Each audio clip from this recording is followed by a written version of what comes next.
Hello and welcome back everyone. Now we are going to learn about the advanced computer architecture. So are you also wondering that what's the meaning of the advanced computer architecture, because we have already studied the computer organization. So there is a slight difference between these two topics. These two topics are itself is a broad subject in its own, carrying everything, but we are going and stepping through all of its logic so that we can understand and build our solid rock solid bases and mountain like concepts quite easily understandable with me. So here we are, and previous section told us that how to organize the thing, and this section, from this section onward, we are going to apply those concepts along with the advanced concepts. Like you can see right here, that the first topic here is the CPU itself. So what is the CPU? Well, from the kindergarten, since the time we learn about the computers, what we learn is CPU is the brain of any computer. So CPU is the brain of any computer. That's what we are told. So we know that it's the brain for any computer. Well, so this is about the CPU. We are going to discuss everything about the CPU in a great detail so that we can understand how it's working. What else we are going to study in the advanced computer architecture? It's the instruction pipelining. Well, if you have ever seen the plumber working or the electrician working in your house, you definitely know that how much it is important to make the right connection, especially in case of the electricity and plumbing, because we use both of them very frequently every single day. That's the same thing for computer architecture. If you make the instruction pipelining clear and less traffic, then your phone or your iPad or whatever the device you are using will not hang, will not interrupt unnecessarily off or just bother you about anything. So it's very important. What the matter is not just about the speed, it's about how you are making it to become that much speedful. Because if you have a multi-story building computer, you surely have a great speed, but we don't want that. We want that equal speed right on our palm. So that's how it's important. It gets so much important to study the instruction pipelining. And finally, we are going to discuss about the memory. Well, it's a broad section. I just mentioned a few of them, like main memory, cache memory, virtual memory. But when we will study about the memory section, we will study every of the aspect of the memory in a great detail.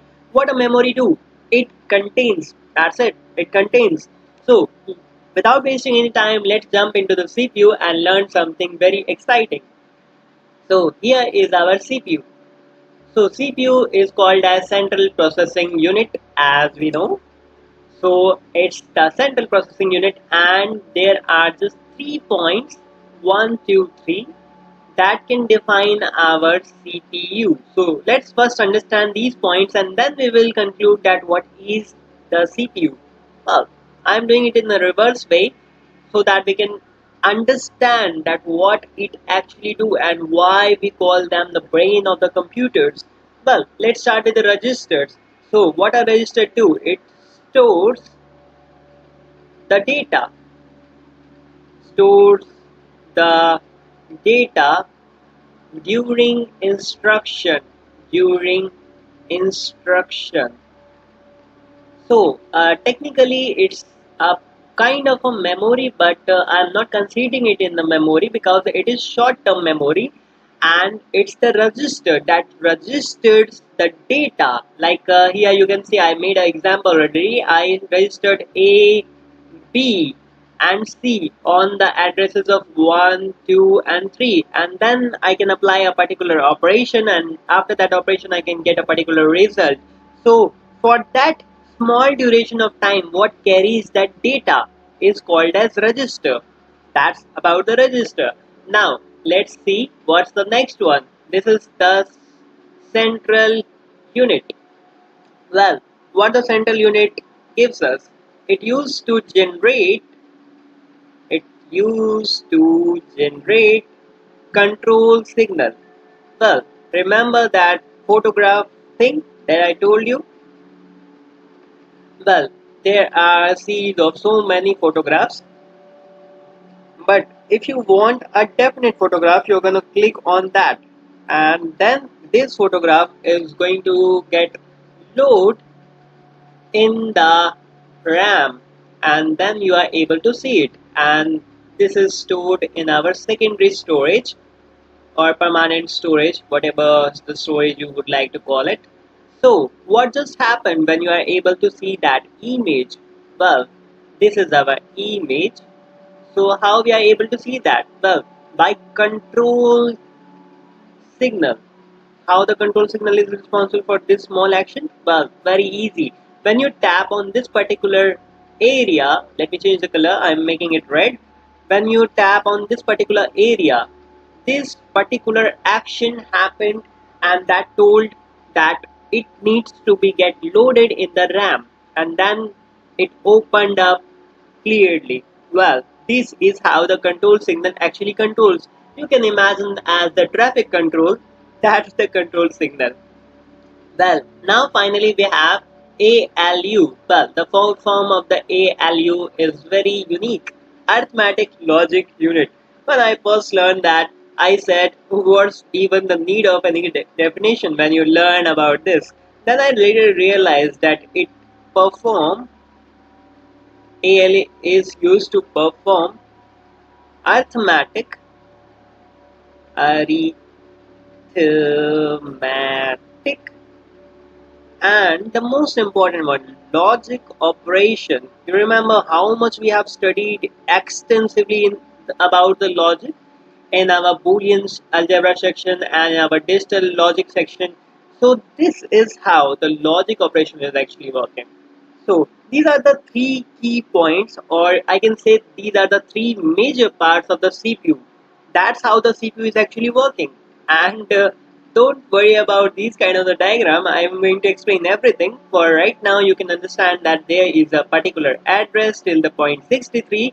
So it's actually having 64 address as we are starting with 0. And this is DR and SP, and we have full and empty things, so we can fill it up, we can empty it gonna represent the stack and other such kind of the thing. Well, I also mentioned the stack up here. So this is a stack of information that data that we are going to put in and read back, and all that things gonna happen. Well, for now, let's understand, as I promised, what is the CPU and why it is called the brain of the computer. Now you know that CPU is Central Processing Unit. Central Processing, my P is curved either, and unit. Well, what is actually it means? It actually processes everything, like the central bank of the country governs how the economy, how the money is going to work. Well, that's the money economics, and in here we are on the instructions, that which instruction has to come first, which instruction has to be last, like this one is first, this one is last, what is more important, what is less important, what needs what kind of the data. And you can do one experiment if you wish to, that I'm going to tell you. I used this some time ago. Like if you are sending similar similar images, I mean like a same party or your same pictures with the same clothes, just a different, very slightly different environment. Like let's say you have the same pictures, and let's say you have 2000 images, and each requires red color as you are wearing the red t-shirt or something like that. So each requires the red color to digitally process and send out the things. So it gets stored in the memory quite easily, and this is the memory I am trying to build. So this is actually built quite easily. There is no kind of difference in that. Now try to send them all at a time. Send all at a time.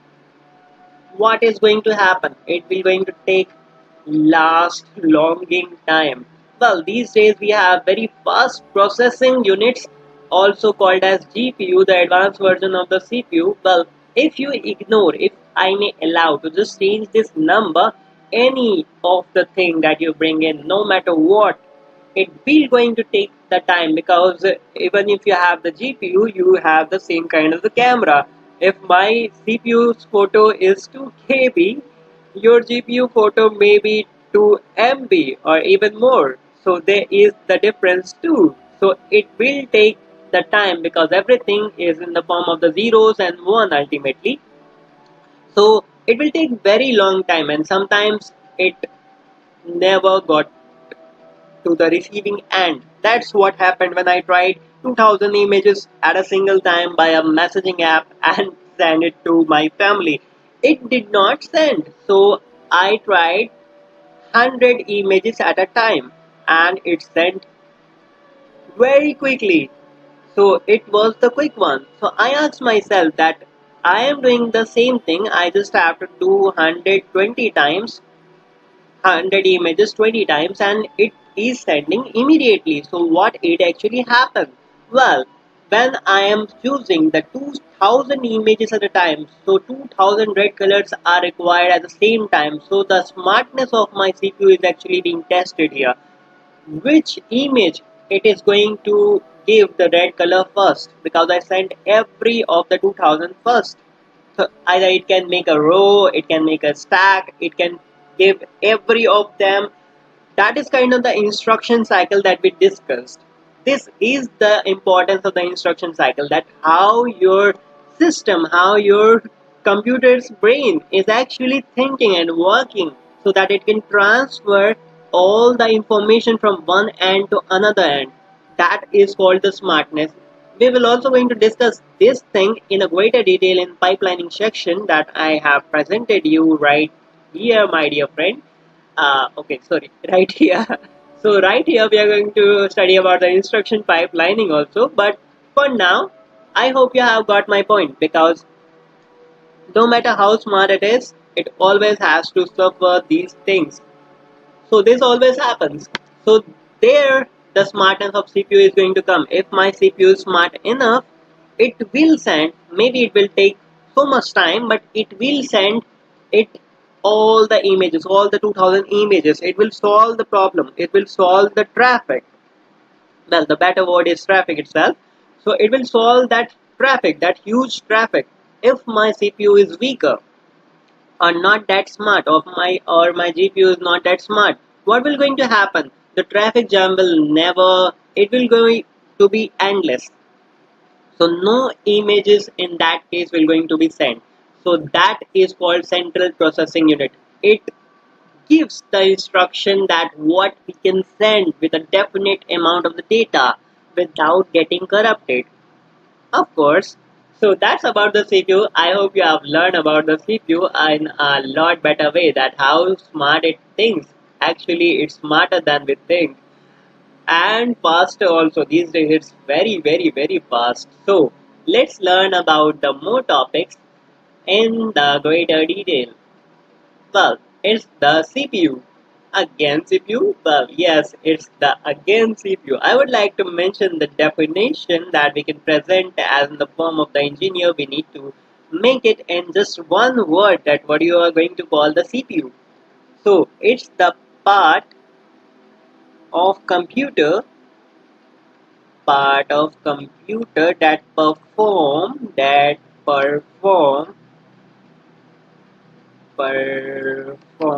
all data processing,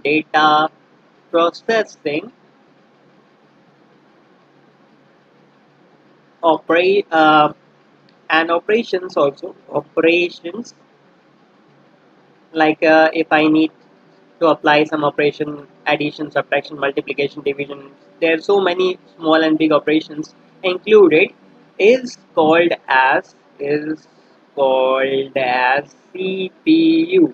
So in the technical words, what we call it is just a part of computer that perform all the data processing. So the key word here is data processing. It process the data. Only after that it can send from the sender's point to the receiver's point. Either we are receiving it on the same machine from the secondary storage to the primary storage like ROM to RAM, or we are actually sending it to a far distance. So that's the work of the CPU, and now we understood that what is the CPU in the technical words. Now, what is the next level? Well, this is the next level. Well, the most important part in the CPU, as we have discussed, is the register itself. So now we are going to study about the registers. So what are the registers? Well, registers are basically it's basically a record keeper. It keeps the record for short time, for long time. Well, it depends. Update the record and all that thing. Record keeper. Record keeper of data, obviously. Now we are going to study about these main types of the registers that will going to help us and understand that what is actually what. So we are going to go through all that things. The accumulator, I am very much sure that you got it. Accumulator, we used it multiple times while studying the assembly language basics. So this is the accumulator. So let's start with the accumulator itself. So what is the accumulator? Well, it seems and sounds to me like something called as cumulator, but this is the accumulator. There is a difference. Okay, so it's a special purpose register, as we can already predict that it's made for the special purpose. Is the special purpose register used to store as the register, so it definitely used to store operand during execution execution and result and okay, my spelling just screwed up a little bit. Result of operation after execution, operation after execution, operation after execution. So what it actually means? Well, let's have a quick example. Like, let's say x is equal to x plus 1. So what is going to happen if I give x equal to 5 as the input? So 5 plus 1 is equal to x, and x is equal to 6. So these are the processing that is done by the CPU, and this number 5 is stored in the register, and later this 6 will get updated to the accumulator register, because accumulator is the register itself, and here also it is accumulator.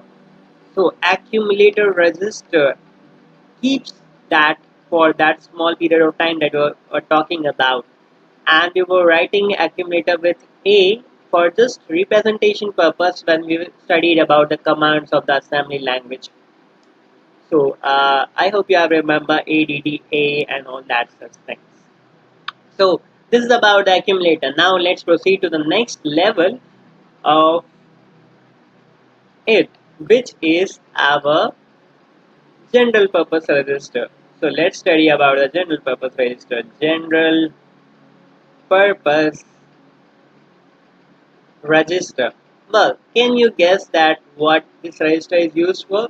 We already studied about the accumulator. So what is the general purpose register is for? Well, some other registers also provide to store. Some other registers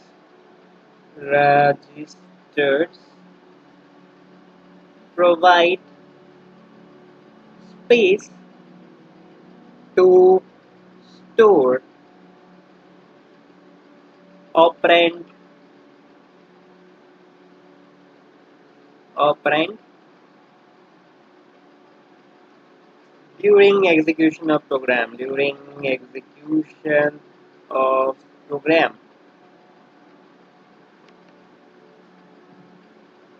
So, and usually in books, whenever you see, these are denoted by the block letter B, C, D, and all that, etc. thing. So we don't use the A because A is for accumulator most of the time. As we discuss the example of X, let me take the A for quite a while. A plus B. So A is accumulator, but for some time we also need to store the B. So B is getting stored in GPR, which is general purpose register. So the value of the B is stored in the GPR or general purpose register. That's the use of general purpose register. Well, we can also store the C, D, E and all that whenever we wish to and whenever it's required. Like let's say A is not just A plus B, it's A plus B plus C plus D plus dot and this all the things. So in this case, we can store all these variables in general purpose register. So that's the use of GPR. I hope you have got my point, and with that let's proceed to the next level, which is our stack register.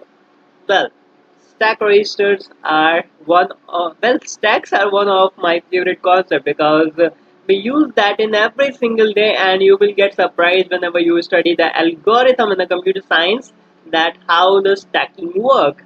Well, for now, what is the stack? Well, let me present you a diagram and then we will come about its definition. So, let me make it here. So here we have control, and then we have resistor set, resistor set, and ALU, arithmetic logic unit. Now let me make the boxes, bulky tiny boxes that you can make and can enjoy. Well, we are done with it. Alright, so here is the thing. So control unit uses both the things. It cannot work in one way. It works in both the ways. Okay, what I mean with here?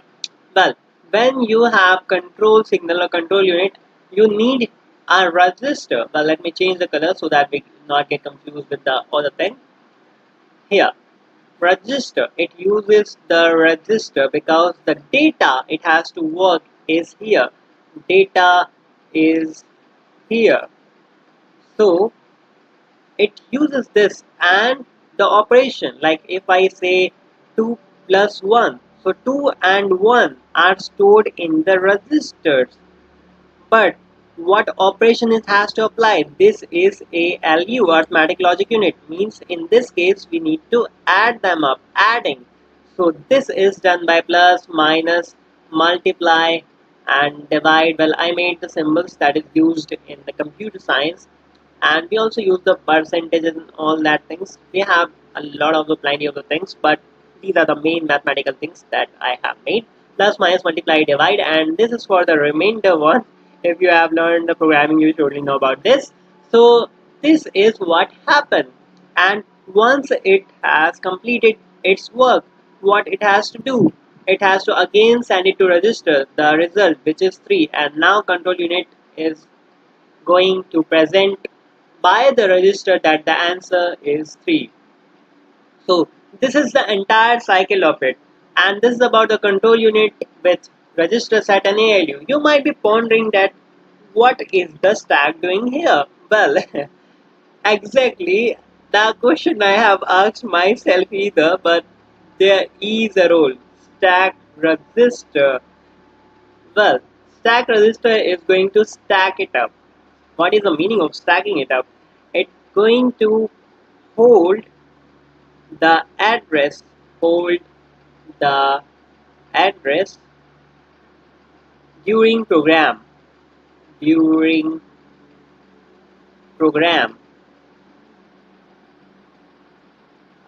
execution, of course, during program execution. So what is the meaning of stacking? Well, stacking means just imagine that you have the things and you are stacking it up. If you are like me, I will present someday to my book collection. I have over 500 book collection. So I place so many times one book after another book and another book and another book and another book and another book and another book and another book and so on. You know that sometimes it becomes that big that it falls and I get hurt. Ouch! That's the thing. So, well, I usually laugh in that case, so I make myself smile. So, the book falls on me, but I don't discover the gravity. Don't blame me for that. I have not discovered the gravity. I have discovered the anti-gravity. Well, you can give me the credit for that one. Maybe someday, not now. Okay. So let's discuss about something more in the stack. So what is the stack? Well, I am just reciting, just listen to my words very carefully and you will learn everything. Well, the first thing first, stack works on the basis of first in, first out, means FIFO. Well, there are two types actually, LIFO and FIFO. So we are working on the first type, first in, first out. Like just for example, let's explain that this is my English book, this is my Hindi book, this is my maths book, and this is my science, this is my social science book, and this is my geography book, and on the top of it I would like to place my digital electronics book. Well, I'm promoting the digital electronics, see? Okay, I'm writing it even with a different color, can you see that? So what happens when I have this kind of the placing? When I get to a point that which book, let me ask you the question so that we can understand very much easily. Which book I placed in at last? Well, surely DE I placed at last. This is the last book that I have placed in here, right? Now, can you tell me that what's the first book I can get from the top? Well, that is very obvious, because this is the book that you are having on the top. So you will surely have the DE book or digital electronics books first. That is the meaning of the FIFO, my dear friend. First in, first out. Hmm. Seemingly confused? Well, exactly. I just confused you a little bit to check the thing. If you got my point and if you got the mistake, I am proud of you because it was very intentional by myself. Well, this is LIFO, last in, first out. So, this that I presented is actually the LIFO thing that I kept the book in the last and getting it for the first. So it gone in the last and comes out in the first. This is called LIFO. So what is the FIFO? Well, just the opposite of it. It is first in, first out. That's simple. So this is about the LIFO. And I will present the LIFO example here. Let me present the FIFO example. FIFO, FIFO. First in, first out. First in, first out. Well, I'm going to give you a weird example. So just get ready for that. And don't laugh on me. Well, you can. Alright. So just imagine that there is a washroom. Washroom. So if this person goes to the washroom first, well, that's a secret place. I'm not going to draw that. And then that person comes out. So just this is not the best example, but I'm trying to make it so that you can understand the FIFO itself. So what we need to make? Well, there are so many washrooms to big and small and all that things. This is 1, 2, 3, 4, 5, and all that such things. Let's say that all are filled or closed for today. So just one is open, and there is a big line. Not just our this person is here, this and this and this, and everyone is in a hurry. But what to do? There is only one washroom, so everyone is after the washroom. So the first person that goes in the washroom will going to get come out first. But who goes in first going to get out first. So this is first in first out.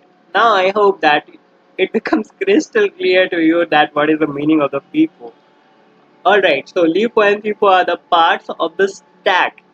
These are the two ways you can stack up the thing. Either last in first out as the example of the books that I gave you right here, or it can be FIFO like the washroom example. Well, don't write the washroom example in any of your exam. I don't know what the examiner is going to think about that. Well, with all that said, we have covered the stack registers also. So this is all about the stacking. So after this, we are going to work upon the flag register, instruction register, and data register. But as this video is getting longer, so I am giving a break to this video right here, and we will study the rest of the three registers in the next one, in the upcoming one. So till that time, take care, God bless, keep learning, keep growing, and keep smiling, my dear friend. See you in the next one.